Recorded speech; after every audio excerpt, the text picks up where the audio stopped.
उसने कहा जो इस देश के अंदर श्रेय मिला वो हमारे तेलंगाना से, आंध्र प्रदेश से तेलंगाना आंदोलन के नेता को, कम्युनिस्ट उम्मीदवार को मिला। तब से लेकर के मजबूत धारा कम्युनिस्टों की है, मजबूत धारा सोशलिस्टों की रही है। बिखराव आया, इधर उधर लोग हुए, लेकिन ये कम्युनिस्ट, सोशलिस्ट, गांधीवादी, अंबेडकरवादी, ये जो प्रमुख धाराएं हैं इस देश में, अगर हमारे बीच में मजबूत एकता नहीं बनेगी तो उसका पूरा फायदा कौन लोग उठा रहे हैं? ये वो सावरकर के चेले, ये वो गोडसे के चेले, जो लोग गांधी की हत्या करके उस समय लोग सोच रहे थे कि किसी तरह सत्ता हड़प लेंगे इस देश में। आजादी के आंदोलन में जिनका कोई ठिकाना नहीं था, उस समय अता पता नहीं था, उस समय मुखबिरी करने का काम कर रहे थे, माफी मांगने का काम कर रहे थे। हिंदुस्तान लड़ रहा था आजादी के लिए, और आज आजादी के 75 साल बाद आकर के कह रहे हैं कि 70 साल में कुछ नहीं हुआ, कुछ नहीं हुआ कह करके अब बिल्कुल एक नए संसद भवन के साथ, और अगर मौका मिलेगा तो इस संविधान को भी छोड़ करके फिर मनुस्मृति हाथ में लेकर के आ जाएंगे और कहेंगे कि हिंदुस्तान में इसी तरह से हम राज करेंगे। तो इस दौर में जब हम लोग हैं तो जम के लड़ना होगा, और बिहार से हम यही अपील करेंगे। बिहार का अलग इतिहास है।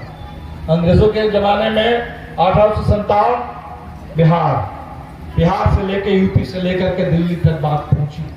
आजादी के आंदोलन के बाद हमारे नक्सलबारी का आंदोलन शुरू जरूर हुआ था बंगाल में, बंगाल से शुरू हुआ, लेकिन बंगाल में हमें जब धक्का लगा, काफी दमन के आगे हमारे पूरे बहुत सारे नेता शहीद हो गए। ये बिहार की सरजमी है, ये बिहार के मिथिलांचल हो, मुजफ्फरपुर हो और भोजपुर हो, शाहबाद हो, पटना, जहानाबाद हो, बिहार के गरीबों ने, बिहार के दलितों ने उस लाल झंडे को हाथ में उठा लिया, उस क्रांति के मसाल को हाथ में उठा लिया, और नक्सलबारी के पूरे दौर के बाद भोजपुर से नई शुरुआत हुई। जब 70 के दशक में इस देश में आपातकाल का पूरा वो दिखा, उस दौर में ये 74 का आंदोलन था, बिहार से शुरू हुआ 74 का आंदोलन था। और तब आज नीतीश कुमार जी हैं, तब लालू जी हैं, ये पूरी पीढ़ी एक नेताओं के सामने आई। तो बिहार ने हमेशा हर मोड़ पर अपनी भूमिका निभाने का काम किया। तो आज हमारे सामने बिल्कुल एक तरफ साजिश करने वाले लोग हैं जो कह रहे हैं कि बिहार से हम हिंदू राष्ट्र की शुरुआत करेंगे। जो काम कर्नाटक से नहीं हो पाया, जो काम उनके गुजरात से भी नहीं हो पाएगा, जो साजिश कर रहे हैं कि बिहार को हम बर्बाद करेंगे। तो बिहार को बर्बाद करने की साजिश, इसको लेकर के भी कुछ लोग लगातार काम कर रहे हैं। और मैं सुन रहा हूँ यहाँ हमारे पप्पू खान जी बैठे हुए हैं, नागरिकता आंदोलन के नेता रहे हैं दरभंगा में, और अभी बहुत अफसोस की बात है, शर्म की बात है, इस समय महागठबंधन की सरकार है, कांग्रेस को 9 महीना जेल में रहना पड़ा, जेल से अभी निकल करके बाहर आए हैं, बहुत सारे साथी जेल में हैं। तो कोशिश हो रही है इसी पूरे समस्तीपुर में, उजियारपुर का हम देख रहे हैं किस तरह से एक बच्ची के साथ बलात्कार हो जाता है, हत्या हो जाती है। इसके लिए न्याय मांगने के लिए मंजू जी के नेतृत्व में हमारे तमाम साथी जब थाने पर पहुंचते हैं, मंजू जी के साथ भी बदसलूकी हो जाती है। इस पूरे समस्तीपुर में, दरभंगा में ये जो क्या प्रशासन चल रहा है, आलोक जी यहाँ बैठे हैं, हम कहेंगे कि आप लोग सरकार के स्तर पर भी, मंत्रिमंडल के स्तर पर भी आप लोग थोड़ा सोचे, देखें। लेकिन हम आपसे अपील करेंगे कि प्रशासन जैसा भी करे,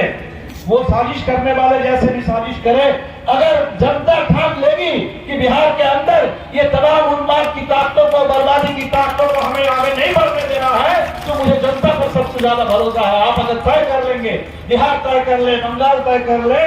तो बगल में यूपी वाले लोग भी जरूर सोचेंगे, और तब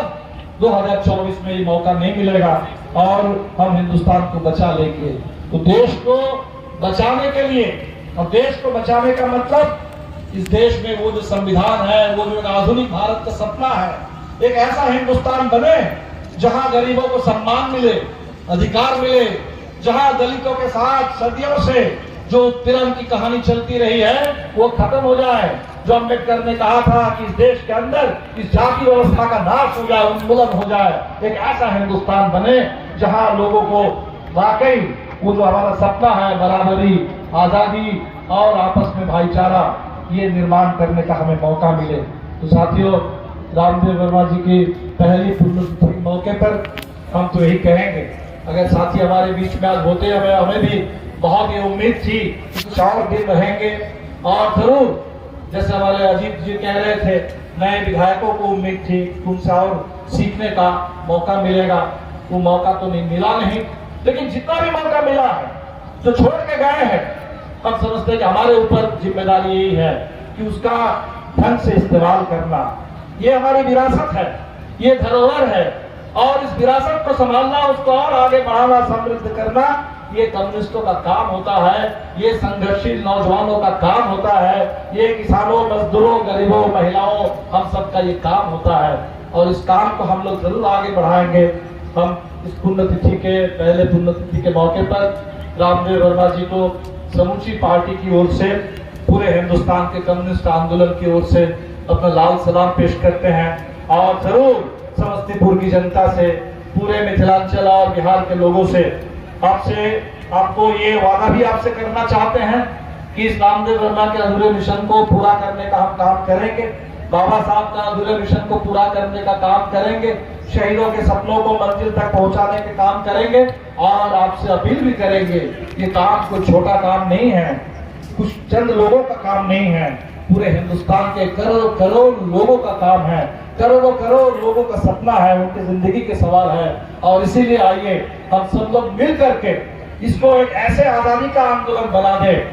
2020 के चुनाव में हमने देखा वो चुनाव नहीं था, वो एक आंदोलन बन चुका था। 2024 का जो चुनाव आने वाला है उसको सिर्फ पार्टियों पर मत छोड़िए, कुछ नेताओं पर मत छोड़िए, सिर्फ कुछ गठबंधन और उसमें सीटों का क्या फार्मूला होता है उस पर मत छोड़िए। जैसे कर्नाटक के लोगों ने अपने कंधों पर उठा लिया था, इस पूरे चुनाव के एजेंडे को, चुनाव की जिम्मेदारी को अपने कंधों पर उठा लीजिए और 2024 के चुनाव में खत्म कर डालिए। ये जो सरकार चल रही है पिछले 10 साल से, आतंक का दौर, नफरत का दौर, लूट का दौर, झूठ का दौर, इस दौर को समाप्त कीजिए, हिंदुस्तान को आगे बढ़ाइए, समस्तीपुर को आगे बढ़ाइए, रामदेव वर्मा के सपनों को साकार कीजिए, बाबा साहब अम्बेडकर, भगत सिंह के रास्ते पर देश को आगे ले चलिए। इतना ही कहते हुए मैं अपनी बात खत्म करता हूं और आप तमाम साथियों को फिर एक बार पार्टी की ओर से और पूरे देश के कम्युनिस्ट आंदोलन की ओर से लाल सलाम पेश करता हूं।